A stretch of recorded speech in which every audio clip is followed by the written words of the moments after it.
Hello दोस्तों, कैसे हैं आप लोग? अच्छे तो है ना? ध्यान तो रखते हैं ना? अपना किसी और के भरोसे तो नहीं छोड़ा है आपने? चलिए, आज हम लोगों को पढ़ना था पूर्णांक संख्या के प्रकार। अच्छा ये बताओ, पूर्णांक संख्या मैंने करा दिया था, डिफिनेशन हो गई थी ना? ऐसी परिमेय संख्या है जिसका हर वर्ग हो, हर हो क्या कहलाएंगे? वो पूर्णांक संख्याएं कहलाएंगे। यहां तक बात समझ में आई कि नहीं है? समझ में आ रही?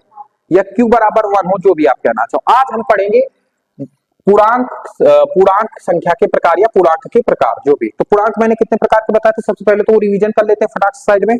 क्या क्या रिवीजन में था? पहला था हमारा नंबर। नंबर से हमने तीन बेटे इनके हुए। कौन कौन से हुए आपके? रियल नंबर, वास्तविक संख्या हुई कि नहीं हुई? हाँ, तो रियल नंबर हुए आपके, इमेजिनरी नंबर हुए और कॉम्प्लेक्स नंबर हुए। फिर इसके बाद इमेजिनरी और इनको छोड़ के हम लोग रियल नंबर पे आते हैं। रियल नंबर में दो पार्ट हुए, एक डेसिमल और एक इंटीजर। तो इंटीजर हम आज पढ़ रहे हैं, डेसिमल हम पूरा पढ़ चुके हैं। तो हमारा हो गया इंटीजर और हमारा हो गया डेसिमल। डेसिमल को खत्म करते हैं। डेसिमल में दो प्रकार के अंक आए आपके, शांत दशमलव और अशांत दशमलव, मतलब टर्मिनेटिंग डेसिमल और नॉन टर्मिनेटिंग डेसिमल। तो हम लोग इधर नॉन टर्मिनेटिंग डेसिमल लिखते हैं और इधर टर्मिनेटिंग डेसिमल लिखते हैं। नॉन टर्मिनेटिंग का मतलब अशांत दशमलव और टर्मिनेटिंग का मतलब क्या होता है? शांत दशमलव। शांत दशमलव यहीं पे खत्म हो जाता है।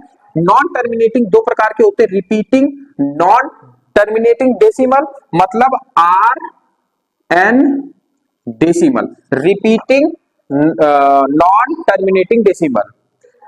फिर इसके बाद क्या होता है? रिपीटिंग नहीं, non repeating, non repeating non terminating decimal. ठीक है, ये हो गए हमारे डेसिमल के पार्ट। अब इसके बाद अगर मैं बात करूं इंटीजर की, तो इंटीजर के तीन बेटे हुए थे। कौन कौन से? पॉजिटिव इंटीजर, निगेटिव इंटीजर और शून्य इंटीजर। अब जब हम पढ़ेंगे ना यहाँ पे, तो मेजर हम दो ही प्रकार के पढ़ेंगे। शून्य को पॉजिटिव में ऐड कर देंगे, क्योंकि बहुत गणितज्ञों का कहना यह है कि जो शून्य इंटीजर होता है वो धनात्मक में आ जाता है। हालांकि अभी तक कोई डिसाइड नहीं कर पाया है कि शून्य धनात्मक में आता है या ऋणात्मक में आता है, लेकिन मोस्टली जो गणितज्ञों का कहना है कि शून्य को हम पॉजिटिव संख्या में काउंट करते हैं, पॉजिटिव इंटीजर में काउंट करते हैं। तो हम मेजर, हाँ, नाजायज वाले दो हुए, सम और विषम, इवन और ऑड, इवन हुए और ऑड हुए। ठीक है, अब हम यहाँ पे शून्य को डिनोट नहीं करते हैं, पॉजिटिव इंटीजर और निगेटिव इंटीजर। अब पॉजिटिव इंटीजर को हम लोग क्या कह देते हैं? नो।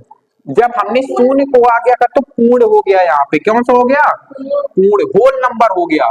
निगेटिव इंटीजर को छोड़ दो, और इसी पूर्ण संख्या में से हम जब जीरो को हटा देते हैं तो कौन सी संख्या मिल जाती है हमें?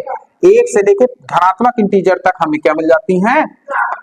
प्राकृतिक संख्या। और इन्हीं प्राकृतिक संख्याओं को दो भागों में और बांट देते हैं हम लोग, तो कौन कौन से हो जाते हैं हम लोगों के? भाज्य और अभाज्य। तो रिवाइज हो गया होगा मेरे हिसाब से कि नहीं हुआ है? रिवाइज हो गया ना? अब चलो बात करते हैं पूर्णांक संख्या के प्रकार। पूर्णांक के प्रकार या संख्या के प्रकार, जो भी आप कह दो। अब हम लोग क्या लिखेंगे? पूर्णांक संख्या को दो भागों में,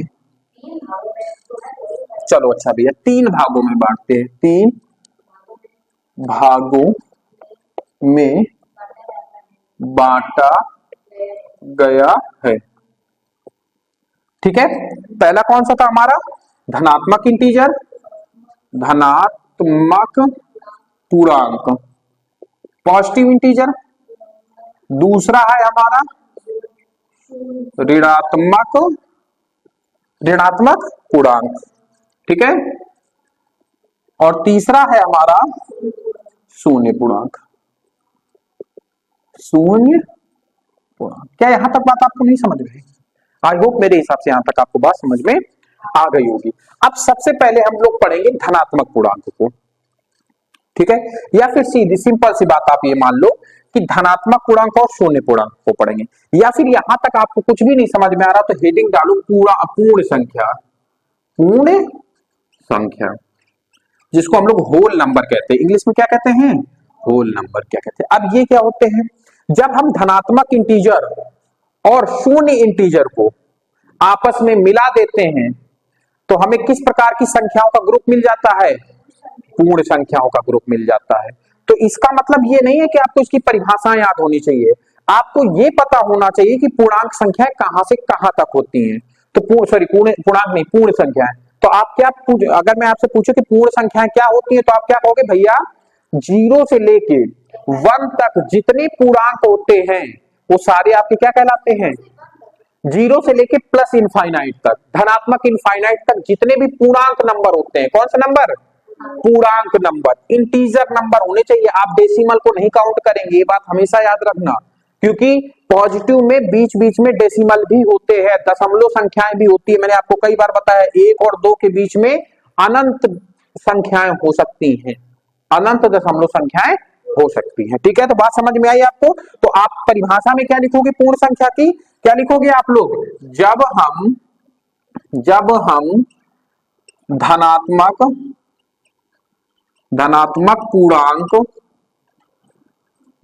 पूर्णांक तथा शून्य पूर्णांक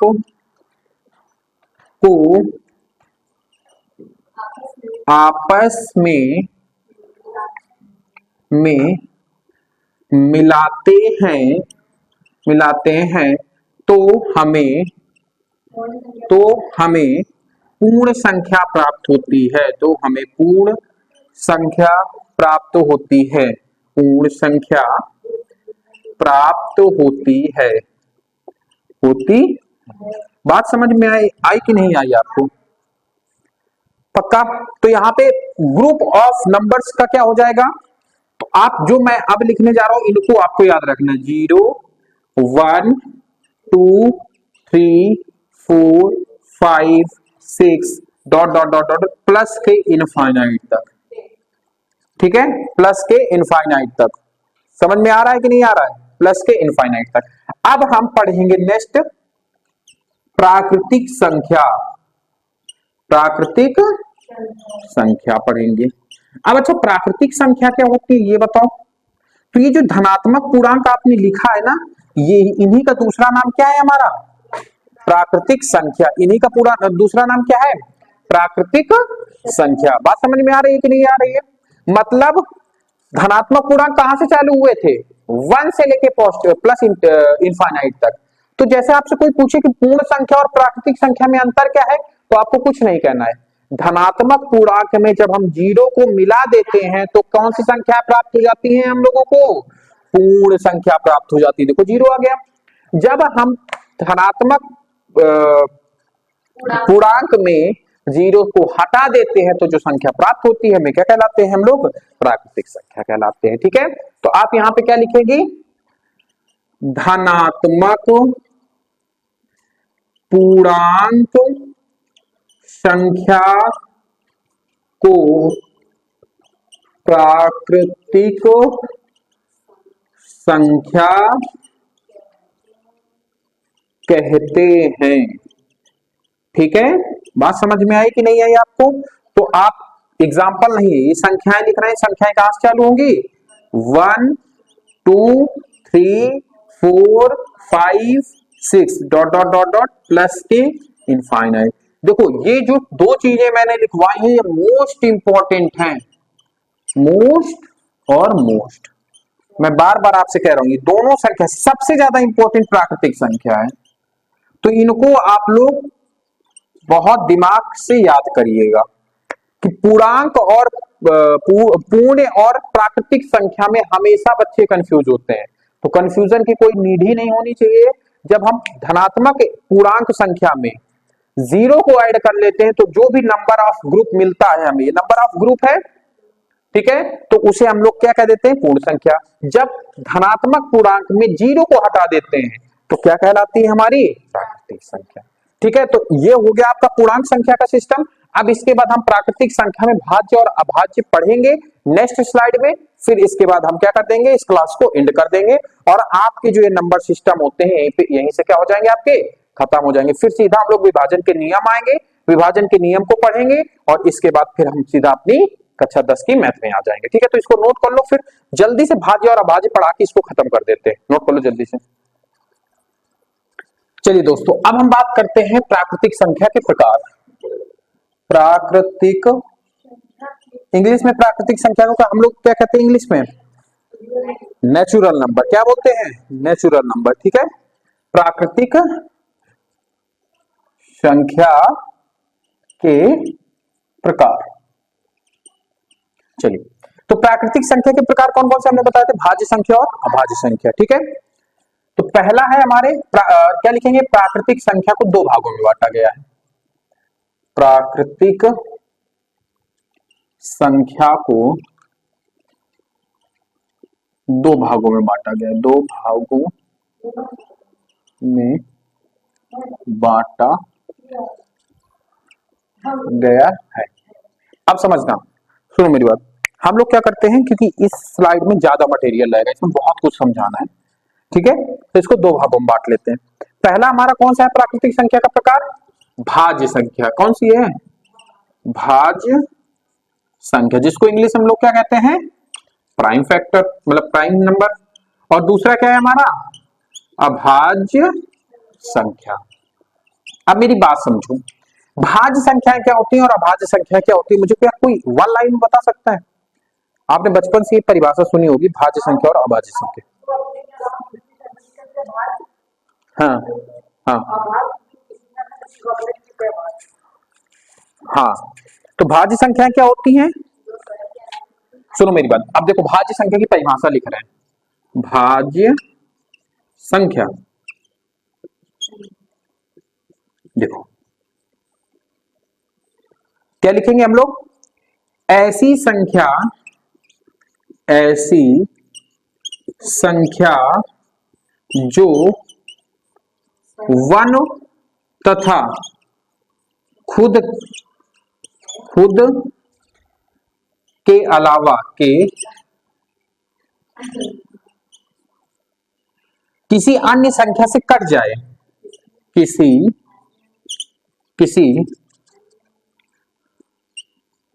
अन्य संख्या से विभाजित हो जाए। विभाजित, अच्छा विभाजित का मतलब समझ में आया आपको? विभाजित, अभी मैं विभाजन के नियम बताऊंगा तब आपको समझ में आएगा कि एक्चुअल विभाजन क्या होता है। बस ये मान लेना कि विभाजन का मतलब होता है कि जब हम किसी संख्या को किसी संख्या से विभाजित करते हैं तो पूर्णता विभाजन उसको कहते हैं कि जब हम विभाजित करें या फिर हम भाग दें। विभाजन को क्या कहते हैं? भाग देने पर। अगर किसी संख्या को किसी संख्या में भाग दिया जाता है और शेष फल क्या आ जाए? शून्य आ जाए, तो उसको हम लोग क्या कहते हैं? कि वह संख्या विभाजित हो गई। ठीक है, तो अन्य संख्या से विभाजित हो जाए भाज्य संख्या कहलाती है। भाज्य संख्या कहलाती है। बात समझ में आई? अब एग्जांपल देख लेते हैं हम लोग। एग्जांपल में क्या देखेंगे? जैसे 4 ले लो, 4 से तो कटेगा ही कटेगा, 1 से भी कटेगा और 2 से भी कटेगा। तो 1 और खुद से तो मैंने लिखा है, तीसरी और कौन सी संख्या में मिल गई? 2, जिससे 4 विभाजित हो रहा है। ठीक इसी प्रकार 10 है, 12 है और 18 है, 6 है। इस बहुत प्रकार की ऐसी संख्या है जो भाज्य है। 10 1 और 10 से कट रही है, प्लस 5 और 2 से भी कट रही है, 12 1 से कट रही है, खुद से कट रही है, 3 से कट रही है, 4 से कट रही है, 6 से कट रही है। तो इस प्रकार से सारी चीजें हैं आपकी। तो इस प्रकार के नंबर हमारे क्या कहलाएंगे? भाज्य। अच्छा, अब एक बात बताओ, क्या इनमें हम निगेटिव ले सकते हैं? क्या निगेटिव नंबर ले सकते हैं क्या जिसमें ऋणात्मक? नहीं ले सकते, क्योंकि ये किसके बच्चे हैं? प्राकृतिक संख्या के। आप पढ़ चुके हो कि प्राकृतिक संख्या 1 से लेके कहां तक जाएगी? आपकी इनफाइनाइट तक, पॉजिटिव में। इंक्लूड हम जीरो को भी ये कह नहीं सकते कि ये भाज्य है कि अभाज्य है, क्योंकि जीरो भी प्राकृतिक संख्या में ऐड नहीं होता है। ये सभी अभी मैं इधर पिन पॉइंट करके आपको दिखाई दे रहा हूं। अब हम बात करते हैं क्या? अब हम बात करते हैं अभाज्य संख्या। ठीक है, क्या बात करेंगे? अभाज्य संख्या। परिभाषा क्या लिखेंगे अभाज्य संख्या की? वे संख्या जो 1 व खुद के अलावा या फिर अलावा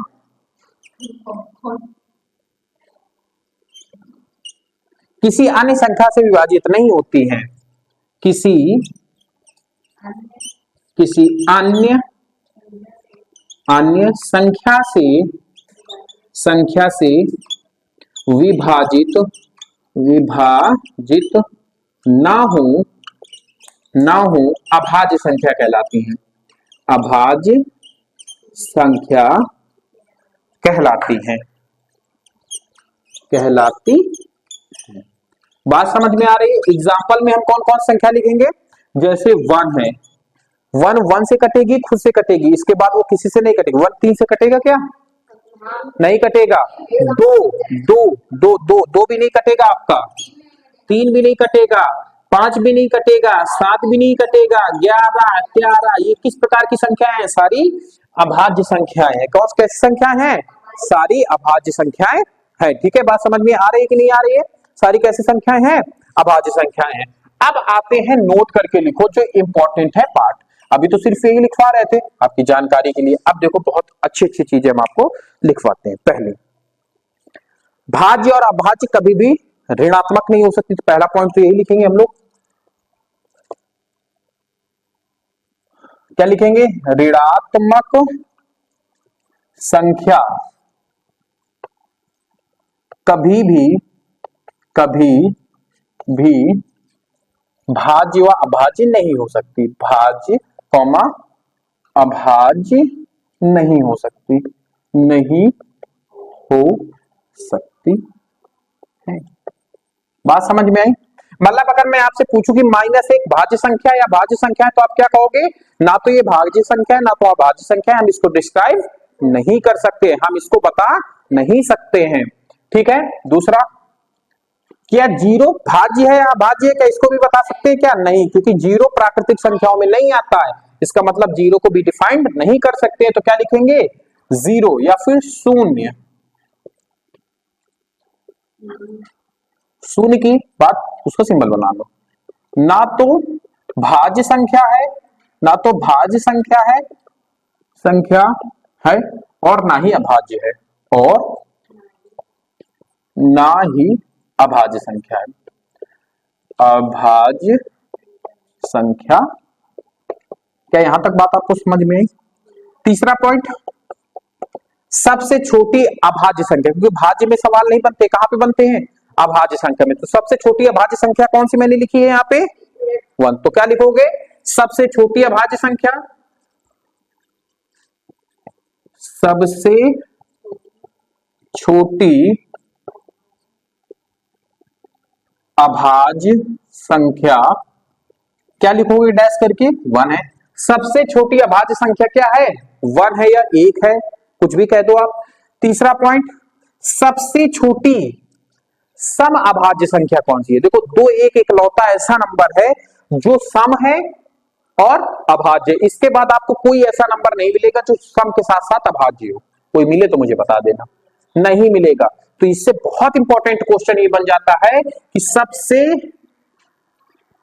छोटी सम अभाज्य संख्या, सम अभाज्य संख्या कौन है? तो आंसर में हम लोग क्या लिखेंगे? संख्या कहां लिखें? यहां पे 2 है। ठीक है। कितने पर पॉइंट हो गए? तीसरा। जैसे मुझे याद है ना, आपको भी ऐसे ही याद हो जाएंगे, 2-3 बार इनको केवल पढ़ लेना। ठीक है, बात समझ में आई? अब बात मेरी इधर गौर समझो। 2 क्या हो गई आपकी? सबसे छोटी समअभाज्य संख्या हो गई। ठीक है। अब एक बात, सबसे छोटी विषम अभाज्य संख्या तो 1 ही हो गई आपकी, तो ये भी लिखा देते हैं। सबसे छोटी विषम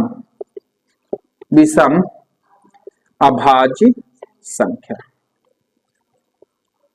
कौन सी हो गई? संख्या 3 होती है। गलत हो गया सिस्टम। सबसे छोटी अभाज्य संख्या 3 हो गई। 1 ना तो भाज्य है ना ही अभाज्य, मुझे बताना भूल गए थे। देखो हम भी कंफ्यूज हो गए थे। यहाँ पे क्या हो जाएगा? 2 से चालू होगा। तो नोट डाल के हम लोग चौथा 5वां पॉइंट क्या लिखेंगे? एक बार देखो गड़बड़ी क्या हुई। 1 ना तो भाज्य है और ना ही अभाज्य है। जो 1 को हम विषम के अकॉर्डिंग, हमारे दिमाग में विषम चल रहा था। ठीक है, मेरी बात समझ में आई आपको? तो 1 ना तो भाज्य है और ना ही अभाज्य संख्या। तो नोट करके लिख दो, एक ना तो भाज्य संख्या है, भाज्य संख्या है, ना ही अभाज्य संख्या है, ना ही अभाज्य संख्या है। अभी लिखवाना इसमें बहुत कुछ है मुझे इस स्लाइड में, लेकिन जगह ही नहीं बच रही है। एक पॉइंट और लिख लो, 3 लगातार अभाज्य संख्याएं कौन कौन सी हैं? 3 लगातार अभाज्य, 3, 5, 7 लगातार, तो क्या लिखोगे? क्रमागत अभाज्य संख्या कौन कौन सी हो जाएंगी? 3, 5, 7। इनका एक पेयर बनता है 3, 5, 7। इनके बाद इन नंबरों के बाद कोई भी पेयर नहीं बनेगा। 3, 5, 7 के बाद कोई पेयर, हाँ एक एक का गैप है, इसके बाद कोई पेयर बनेगा ही नहीं, केवल इनका ही एक पेयर बनता है। ठीक है, फटाफट 2-3 चीजें मैं यहां पे लिखे दे रहा हूं, उसको लिख लो, बस खत्म करते हैं। 1 से लेके 50 तक के बीच में कितनी अभाज्य संख्या होती हैं? अभाज्य संख्या कितनी होती हैं? 15 होती हैं। और 50 से लेके 100 तक अभाज्य संख्या कितनी होती हैं? तो 10 होती हैं। तो अगर मैं कहूं 1 से 100 तक के बीच में कितनी अभाज्य संख्याएं होंगी? 25, बस। तो ये आज आपकी क्लास को हमने क्या कर दिया? फिनिश कर दिया। क्या कर दिया? फिनिश कर दिया। मेरे हिसाब से इसमें और कुछ बचा ही नहीं होगा, जितना था मैंने करा दिया। ठीक है, आई होप इतना ही है सारी चीजें, ये बहुत इंपॉर्टेंट है। और एक वाला कॉन्सेप्ट जरूर याद रखना, हम भी देखो भूल गए, कंफ्यूज हो गया। ठीक है, तो एक वाला जरूर, एक ना तो भाज्य संख्या है ना ही अभाज्य संख्या है। सबसे छोटी अभाज्य संख्या कौन सी है? लिखेंगे नहीं लिखे हैं? सबसे छोटी अभाज्य संख्या 3 नहीं होगी, अभी यहां पे भी गलत है, सबसे छोटी संख्या 2 होगी। ठीक है, सबसे छोटी विषम अभाज्य संख्या कौन होगी? तो 3 होगी। सबसे छोटी सम अभाज्य संख्या कौन सी होगी? 2 होगी। सबसे छोटी अभाज्य संख्या क्या होगी? 2 से, क्योंकि हम लोग कहां से चले थे? 2 से काउंट किए थे। कहां से काउंट किए थे? 2 से काउंट किए थे। नहीं समझ में आया?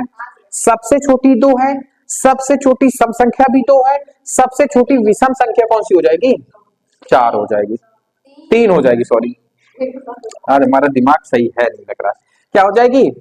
3 हो जाएगी। ठीक है, अच्छा भाज्य सबसे छोटी भाज्य संख्या कौन सी होगी? भाज्य पूछ रहे हैं बेटा, 4। सबसे छोटी भाज्य संख्या, ये भी लिख लो, नहीं दुर्गावर ही करोगे तुम लोग। कहां पे लिखे? जगह ही नहीं है, यहां पे लिखे दे रहे सब सबसे छोटी भाज्य संख्या, सबसे छोटी भाज्य संख्या क्या होगी? 4। 4 ही से तो चालू किए थे। ठीक है, इतना सारा कंटेंट हो गया कि कंफ्यूज हमें खुद हो गए। एक बार और सुन लो, ऋणात्मक संख्या कभी भी भाज्य और अभाज्य नहीं हो सकती। हम इनको काउंट नहीं कर सकते, क्यों? भाज्य संख्या है या अभाज्य संख्या है? शून्य ना तो भाज्य संख्या है ना ही अभाज्य संख्या है। सबसे छोटी अगर मैं भाज्य संख्या की बात करूं तो वो 2 हो जाएगी। सबसे छोटी अभाज्य संख्या 2 हो जाएगी। सबसे छोटी सम अभाज्य संख्या कौन सी हो जाएगी? वो भी 2 ही हो जाएगी। सबसे छोटी विषम अभाज्य संख्या कौन सी हो जाएगी? 3 हो जाएगी, क्योंकि 3 सबसे छोटा क्या है आपका? अभाज्य विषम संख्या है। ठीक है, इसके बाद अगर मैं बात करूं, एक ना तो सम संख्या है ना विषम संख्या। ये बहुत बार क्वेश्चन पूछा गया है कि एक सम संख्या, एक भाज्य संख्या है या अभाज्य है, तो आप उसको क्या कहोगे? ना तो भाज्य है ना ही अभाज्य है। क्रमागत अभाज्य संख्याएं कौन कौन सी है? 3, 5 और 7। ठीक है, 1 और 50 के बीच कितनी अभाज्य संख्या है? 15 है। 50 और 100 के बीच कितनी अभाज्य संख्या है? 10 है। 1 से 100 के बीच में कितनी हो जाएंगी? टोटल 25 हो जाएंगी। ठीक है, सबसे छोटी भाज्य संख्या कौन सी हो जाएगी? तो 4 हो जाएगी। ठीक है, तो इतना चीज समझ में आया? इतना ज्यादा कंटेंट हो गया कि सब गुड गोबर हो गया। लिखा सही है, इसको 1-2 बार देख लेना तो समझ में आ जाएगा। ठीक है, तो आज की क्लास को पेंट करते हैं, बाकी बातें करते हैं कल। अगर क्लास अच्छी लगी हो तो चैनल को सब्सक्राइब कीजिए, वीडियो को लाइक कीजिए और वीडियो को नीचे कमेंट जरूर बताइए। धन्यवाद साथ बने रहने के लिए। नेक्स्ट बात करते हैं सेम समय इसी टाइम।